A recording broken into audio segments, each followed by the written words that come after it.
Trekkie girl, Trekkie girl. She loves outer space, has a black and white face. So girl, my Trekkie girl. I'm the Leonard Nimoy, she's a real McCoy. She got a spark haircut with curls.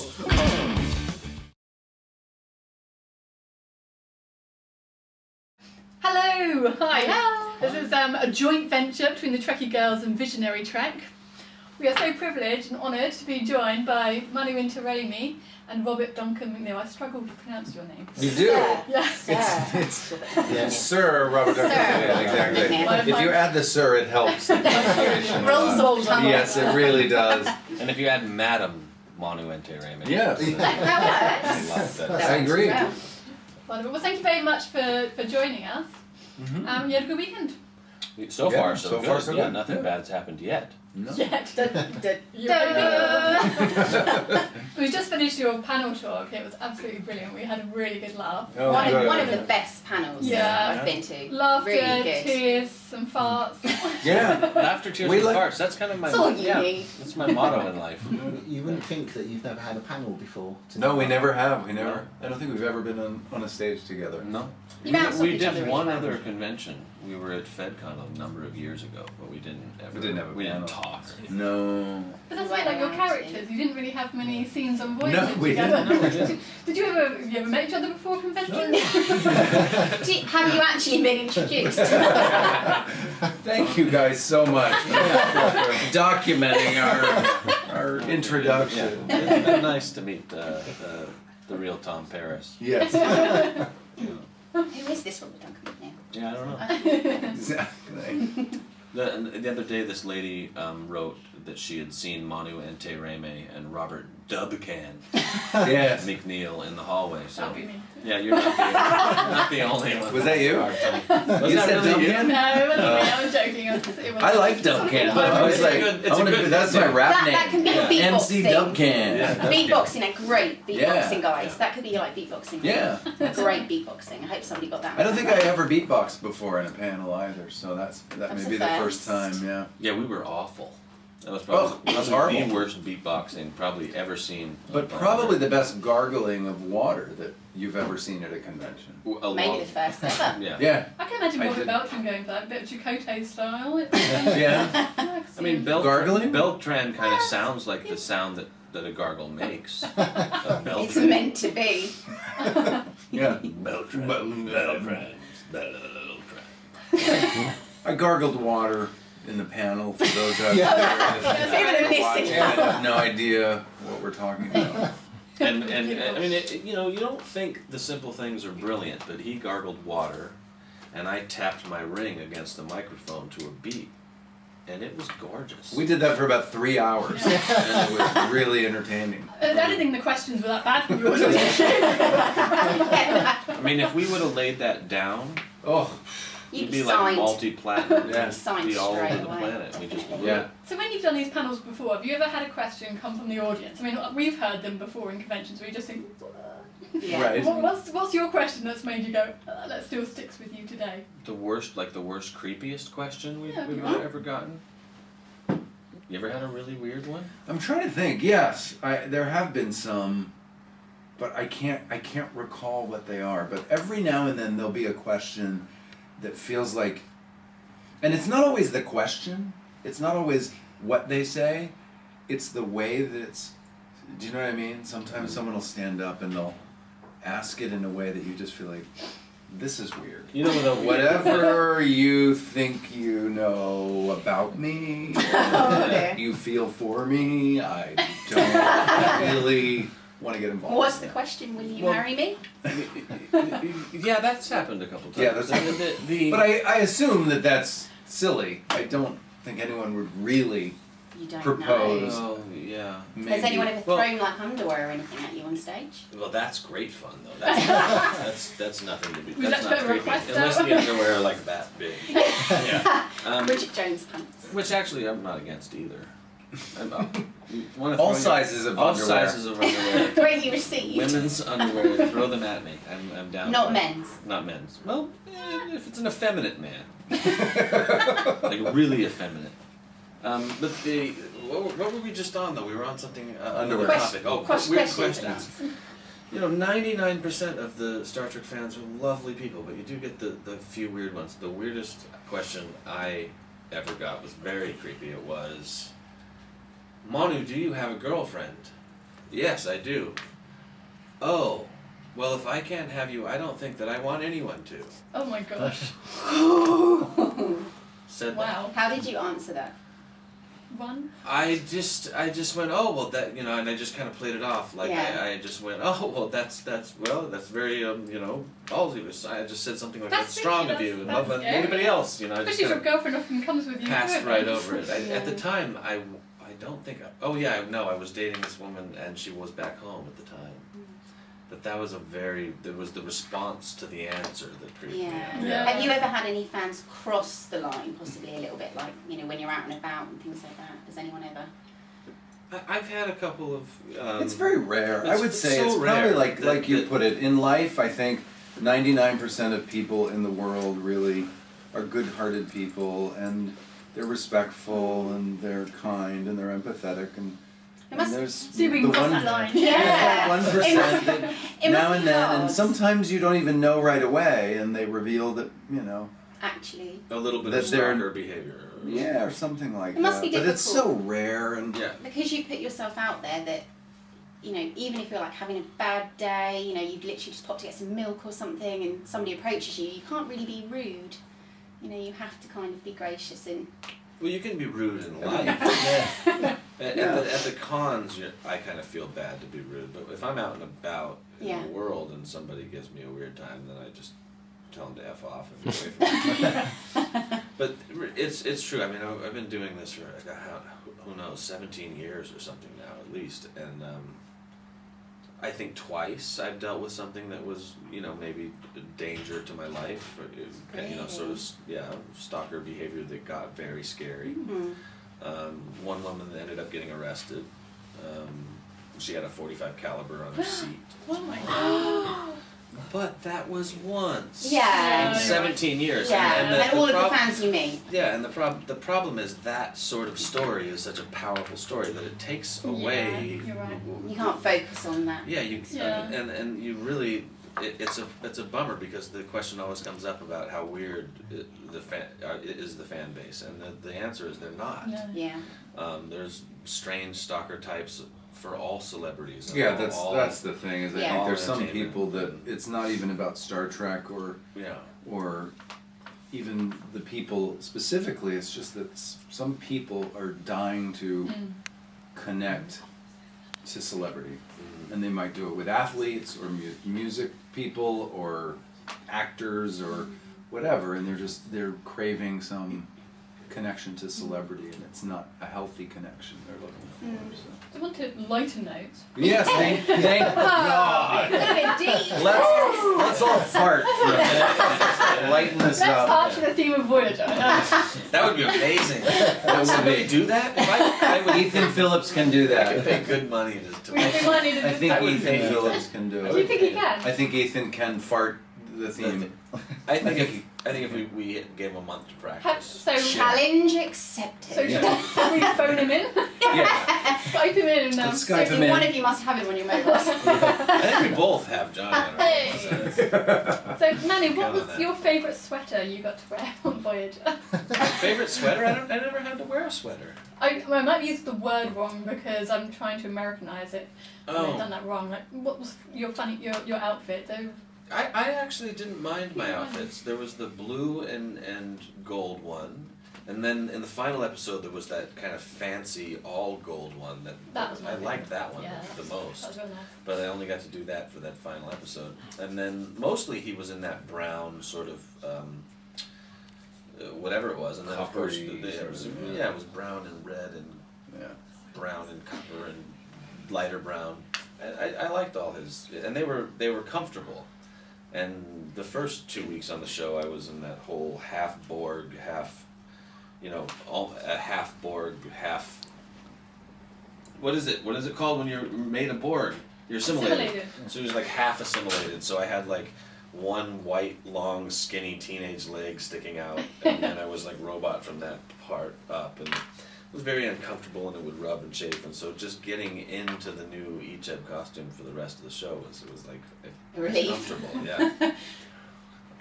And then speaking of Johnny, man, that guy's so amazing because he was in that sweater. Speaking of sweaters, Ethan Neelix, he wore a sweater. That was like a big trench coat sweater. I think he said it was made out of the costume designer's curtains, wasn't it? Yeah. It was very thick and very hot. 7 years, and he Yeah. had that makeup on and the eyepieces and the teeth, and you know. I guess was some only people there- got off a lot easier than others Yeah, in like that's- hair and yeah. makeup. Some people were like He 5 minutes stopped done. wearing the contacts the last season, I think. Yeah. I mean, I don't know if you noticed No, I that. did not. I'm going to look out Trekkie for Girls. that. But he was having Exclusive. eye problems, and so he stopped near the end. He just couldn't. His eye doctor said, "You can't keep putting these in your eyes." And how was it dressing up as that lizard, Robbie? Yeah. The lizard. That lizard. It was fun for me because it was only a couple of weeks, Yeah. you know, to do that sort of intense makeup. But it was intense because there were different stages. So there was one stage where the head was they built this prosthetic that had bladders in it, and then the tubes would go down, and there was actually makeup artists off camera blowing, like this, so that the balloons would go up and down, and so You couldn't move without these sort of two people you following couldn't. you. Yeah, there were all these tubes that went out, and then it was very loud because the tubes would go up past your ears to make this thing seem like it was alive, and I couldn't hear the other actors anyway. Yeah, and so I'd hear that, and it was like I had, it was very hard to hear. So I watched people's mouths a lot because I couldn't tell I couldn't hear what they were saying. That was the trickiest part, but That's a very hard thing to do with prosthetics. The board makeup also had this one huge piece over my ear, so you basically close one ear and talk to somebody or listen to somebody. Just listen to how your voice sounds. Close one ear for a second.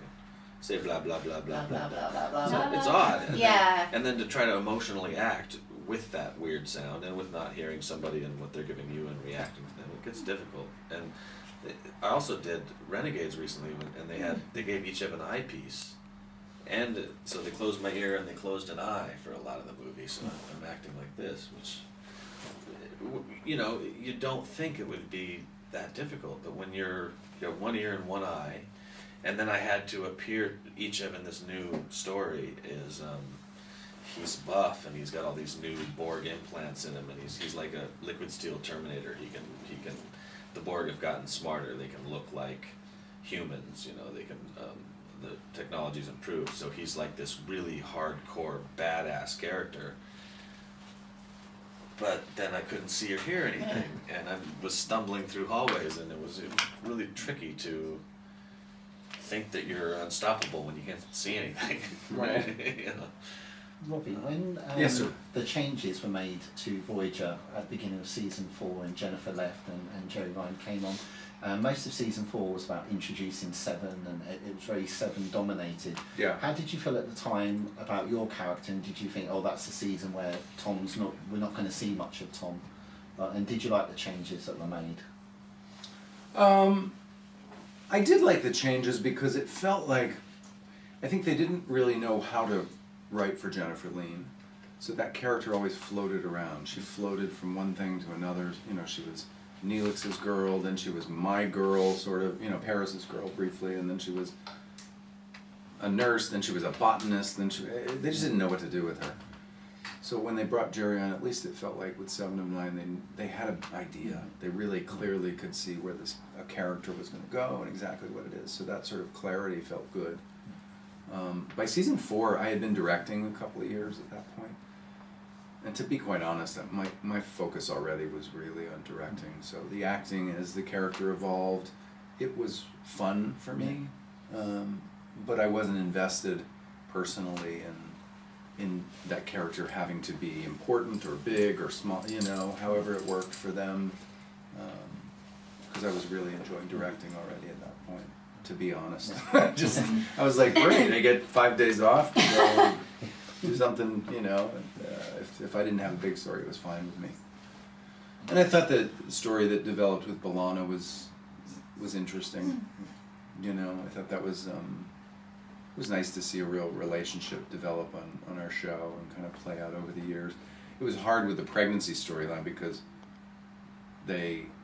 she had been pregnant the year before, and in real life, and we had to hide it.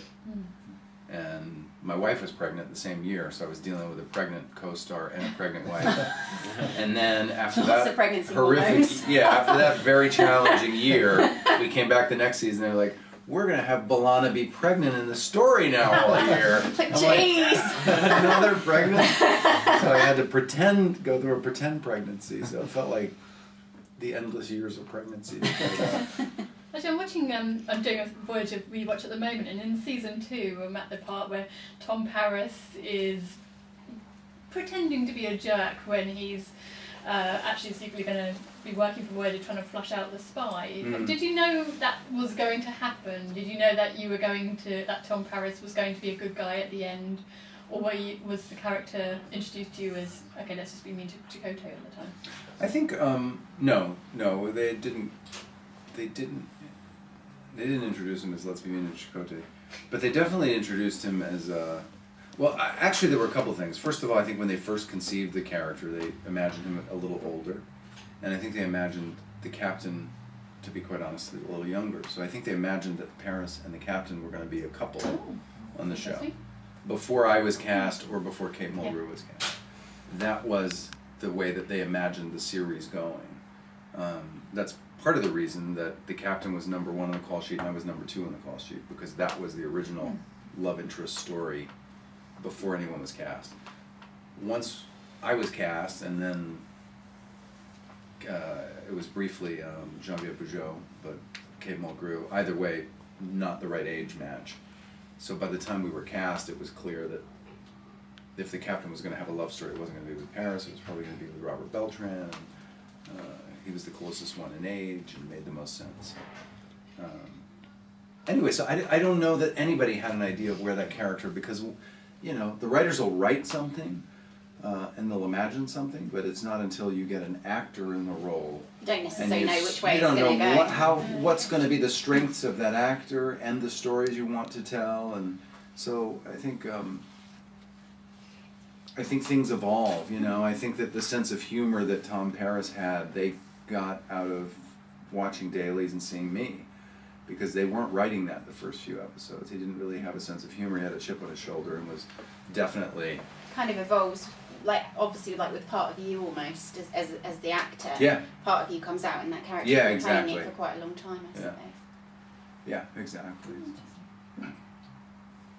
Manu, you said in the panel about the Star Trek books, it just clicked. Do you actually read those then, the ones, especially the Voyager ones now? I haven't. I'd like to. I work so much lately. I've started producing lately, and I don't have time to read anymore, really. I hear about them a lot, because fans will tell me about the Star Trek fiction and fan fiction, and not only the books that have been published, but there's a lot of writing and going on out there on the internet, and fans that are writing stories about each of them. So I hear about them a lot, but I've never read any of them. And I've even had a few fans send me, the books are sitting on my shelves, and I just haven't gotten to them yet. Have you heard of any of the... I'm always reading scripts, you know, and if I have, like, on the airplane ride here, I had 3 scripts to read, so it was, like, just tough to get to a novel. And if I do, it's usually some best-selling novel, you know, for an hour a night before I go to sleep, so. 50 Shades of Grey. Some, yeah. I tried. Yes, that's a non-fiction. I actually tried to read 50 Shades of Grey. I really did, but I just couldn't. I couldn't do it. I couldn't get to. I was like, "Where's the hot part?" I wanted to get to the sexy stuff, and it was like, does it? I mean, does it take forever to get into that? Did you read 50 Shades of Grey? Yeah. Did you? Did you? All 3. Yeah. All 3? Now, how quick does it get hot? Because I was like, this is boring. When do they start the sadomasochism in the I'll send you one that's got it highlighted. Yeah, She'll highlight Yeah, it. it's not posted. Yeah. Okay, the sex stuff here. Have you got your own bookmarks? Yeah, it's a bit dogged. Yeah. I was so excited to get that book, and then I didn't even get into it. Go see the movie. I don't There's a lot of sex in it, apparently. I want to. So I don't want to ruin the book. It's Melanie Griffith's daughter who plays the lead. Yeah. Yeah.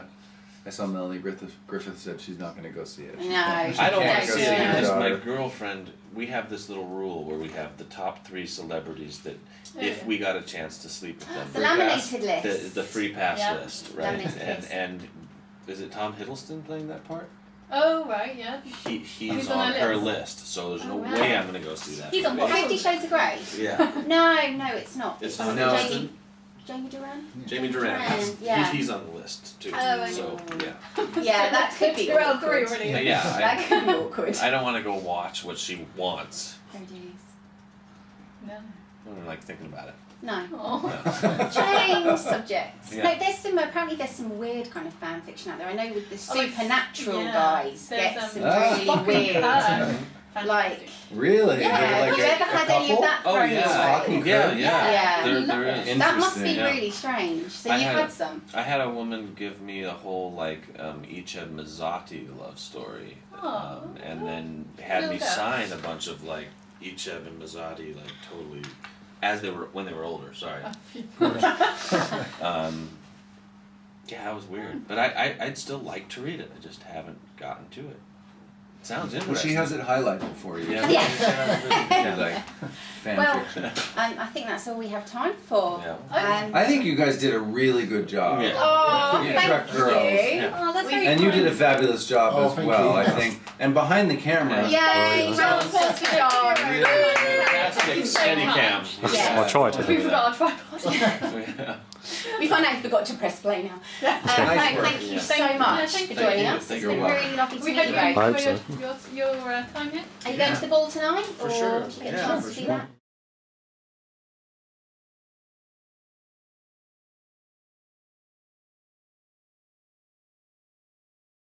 Oh!